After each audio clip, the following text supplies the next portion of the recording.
Desember 2019 menjadi titik paling pilu bagi Vidi Aldiano sejak divonis mengidap kanker ginjal.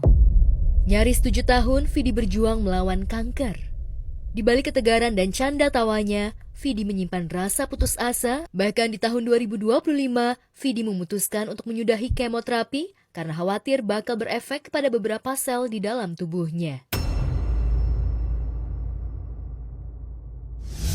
Ya walaupun teman-teman mungkin lihat gue orangnya hahaha segala macem, to be honest it's not always hahaha di dalam sini gitu. Jadi 2025 ini ada kemungkinan gue juga udah harus stop kemo gue karena it's been too long, dan kalaupun gue lanjutkan mungkin akan ada side effects yang lebih parah di badan gue. Jadi itu salah satu yang bikin gue kepikiran juga. Tak mudah menjalani hidup sebagai pejuang kanker, namun Vidi tetap membuat orang terhibur. Bertemu dengan fans dan membahagiakan orang lain menjadi salah satu obat Vidi untuk menangkal rasa sakit. Jadi ini dia cara saya untuk nggak stres dan supaya saya tidak susah rasanya gitu. Karena jujur mereka-mereka ini yang bikin saya ringan gitu hidup. Di tengah kondisi sakitnya, Vidi masih bisa menularkan energi positif bagi para sahabat.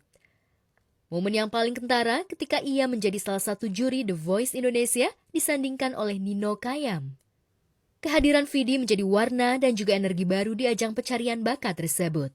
Dan yang paling menarik adalah ketika Vidi mencoba merasakan deg-degannya menjadi peserta lewat blind auditions dari mulai melewati lorong hingga tampil di atas panggung. Dan yang paling menegangkan buat Vidi adalah ketika Nino memilih memutar kursinya di detik-detik akhir. Kondisi fisik Vidi kian memburuk, maka Vidi memutuskan untuk rehat dari semua industri hiburan, salah satunya mengakhiri siniarnya bersama Deddy Corbuzier. Bahkan Deddy tak bakal melanjutkan podcastnya alias dikubur bersama Vidi karena pelantun nuansa bening itu tak tergantikan oleh siapapun. Di tengah popularitas dan segudang pundi-pundi rupiah yang direngkuh, Vidi sempat mengeluh lantaran semua hartanya itu tak mampu menyembuhkan sakitnya. Di saat terpuruk itulah, Vidi mendapatkan nilai-nilai spiritual yang membuat Vidi semakin dekat dengan Tuhan. Dan yang tak kalah mencuri perhatian adalah ketika Vidi dengan kondisi tubuhnya yang kurus, didampingi ibunda tercinta menjalani terapi di sebuah tempat. Dalam kondisi ringkihnya itu, Vidi masih tetap menghibur dengan menyanyi viral, "Ya Allah sayangi Bilqis," dengan nafasnya yang tersengal-sengal. Ya Allah lindungi Bilqis, Ya Allah sehatkan Bilqis, Ya Allah jaga Bilqis, Ya Allah sayangi Bilqis, amin. Lega! Itulah yang dirasakan Samira alias Doktif pasca Richard Lee alias DRL resmi ditahan di rumah tahanan Polda Metro Jaya. Ya, wanita berusia 45 tahun itu juga mengaku puas ketika melihat DRL berjalan keluar sambil diborgol menuju ruang tahanan setelah lebih dari 4 jam diperiksa. Bagi Doktif, penahanan ini menjadi momentum pertanggungjawaban bagi DRL atas kerugian material masyarakat yang ditaksir mencapai ratusan miliar. Saya percaya kebenaran itu, saya percaya dengan kepolisian Indonesia, dan saya percaya kebenaran itu akan seterang cahaya tanpa perlu kita teriak-teriak menjatuhkan orang lain. Saya jual legal dan BPOM dan diproduksi sesuai dengan ketentuan. Saya nggak pernah jualan produk yang tidak berizin dan juga membahayakan masyarakat. Tindakan polisi untuk memborgol DRL bukan tanpa alasan. DRL dinilai tidak kooperatif selama masa wajib lapor. DRL bahkan masih sempat melakukan siaran langsung di media sosial, padahal seharusnya ia memenuhi panggilan penyidik.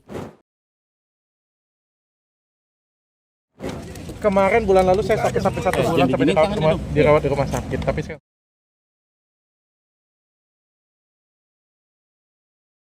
Seolah tak puas dengan penangkapan DRL, Doktif juga meminta kepada pihak berwajib untuk memeriksa istri DRL, Reni Effendi. Permintaan ini muncul karena adanya dugaan aliran uang dari hasil penjualan skincare yang disebut-sebut mengalir ke Reni Effendi. Lantas, apakah hal ini berpotensi membuat sang istri ikut terseret dalam kasus tersebut?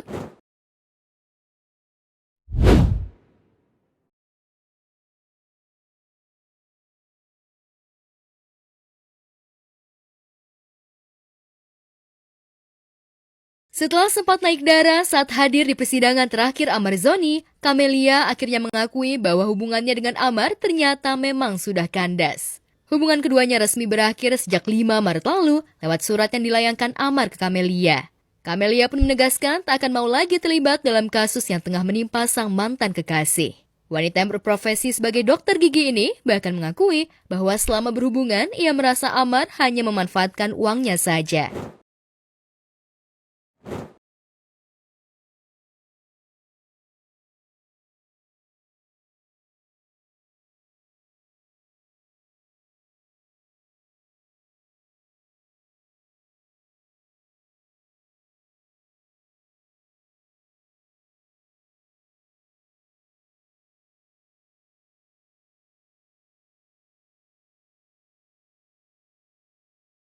Pengakuan Camelia cukup mengejutkan publik, karena selama ini Camelia dikenal bucin, bahkan rela bolak-balik ke penjara hingga menghadiri setiap sidang hanya untuk memastikan kasus Amar berjalan lancar. Di sidang terakhir, Camelia malah sempat menegaskan bahwa Amar tidak akan bisa hidup tanpa dirinya.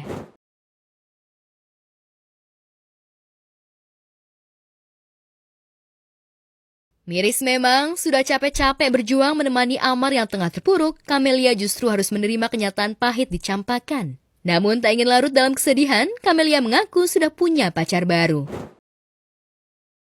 Putus dan gue sudah punya pacar baru. Lantas mungkinkah hubungan mereka berakhir karena Amar mengetahui Camelia sebenarnya telah memiliki pria idaman lain? Kalau untuk masalah pribadinya Amar, itu kan lebih bagus ditanya ke keluarganya, adiknya Aditya. Amar itu lebih mempersiapkan diri untuk menerima tuntutan gitu loh. Ya tentu dia, ya namanya orang yang ditimpa permasalahan dan musibah itu kan, pasti dia kan lebih banyak berdoa, berzikir, berpuasa, tahajud.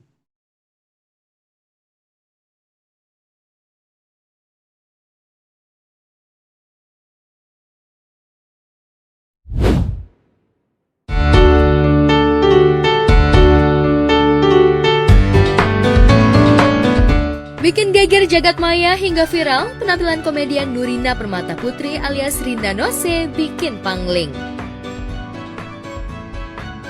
Melalui unggahan di sosial media pribadinya, istri Josie Falaza itu menjelaskan ke publik jika baru saja jalani operasi plastik, bukan di luar negeri melainkan dilakukan oleh tangan dingin Dr. Tompi. Siapa sangka bentuk hidung yang selama ini jadi ikon yang melekat pada dirinya dan menjadi lumbung jalan rezekinya kini dirubah secara total dari bentuknya yang mungil minimalis menjadi bentuk yang maksimalis. Di mana hidung Rina lebih bervolume dan terlihat mancung yang sama sekali menyamarkan hidungnya terdahulu. Jadi gini, rinoplasti, operasi hidung itu bahasa medisnya rinoplasti. Rinoplasti itu ada dua, ada rinoplasti estetik, ada rinoplasti fungsional. Kalau rinoplasti estetik, memang pasien datang biasanya mengerjakan prosedur untuk memperbaiki bentuk atau tampilan hidung sesuai dengan value estetik yang dianut. Oh dok, saya nggak suka hidungnya terlalu bangir, saya nggak suka terlalu gendut gitu. Saya pengen lebih ramping, pengen hidungnya lebih panjang, lebih mancung. Nah itu estetik.